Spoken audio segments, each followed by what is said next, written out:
We are here at our local church clock to have a little demonstration of our clock tester.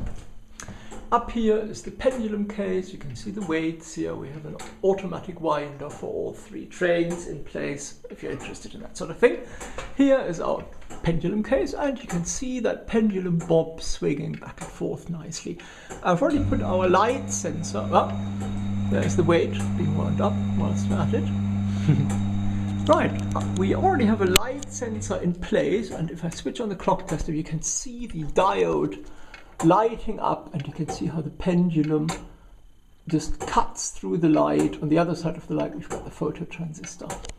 Okay, so that's all in place. You got to make sure it doesn't move and it doesn't touch the pendulum, because that will of course affect the reading of the clock tester. We now switch our clock tester on and see what happens. Here we go, version number, and it will now calibrate the photo transistor. It's done that, and now we'll start reading. Here we go. We got our first swing, and you can see we're swinging around 2,500 milliseconds for a complete swing back and forth. So each swing of the pendulum is 1.25 seconds, a back and forth swing 2.5 seconds. On the top right, the 8 and now 9 indicates the number of complete swings that are measured.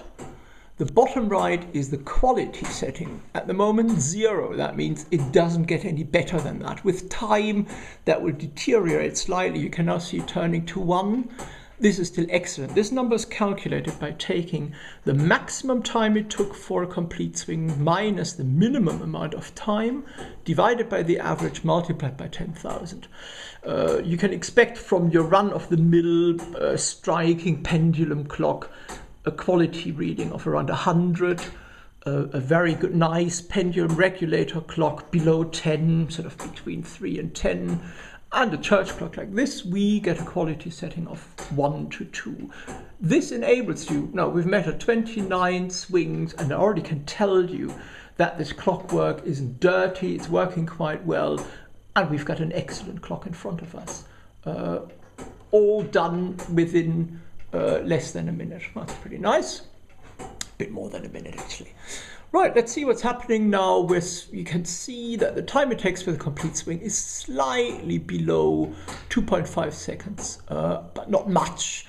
It's in the order of 30 millionth of a second. So we're accurate, as this shows milliseconds. Yeah, the 10th of a millisecond is still good, and the hundredths of a millisecond were about 3 off.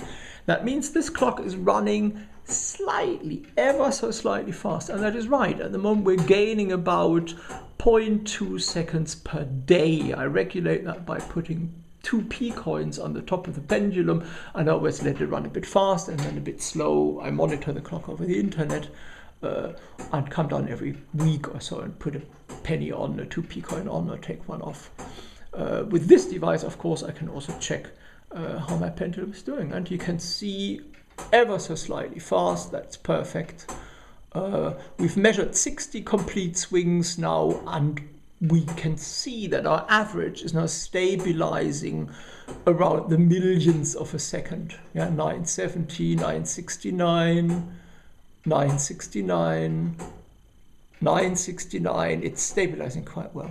So just having read 70 clock swings, we already have a reading that's accurate and good enough. That took us 2.5 times 70 seconds, so we haven't lost really too much time, and we know exactly what our clock is doing, and that the clockwork is super good. Quality reading of 1, it doesn't get much better than that really. Well, you could have a 0, but not from a pendulum clock with a wooden pendulum like this. This clock was built in 1867, I believe. So, pretty good.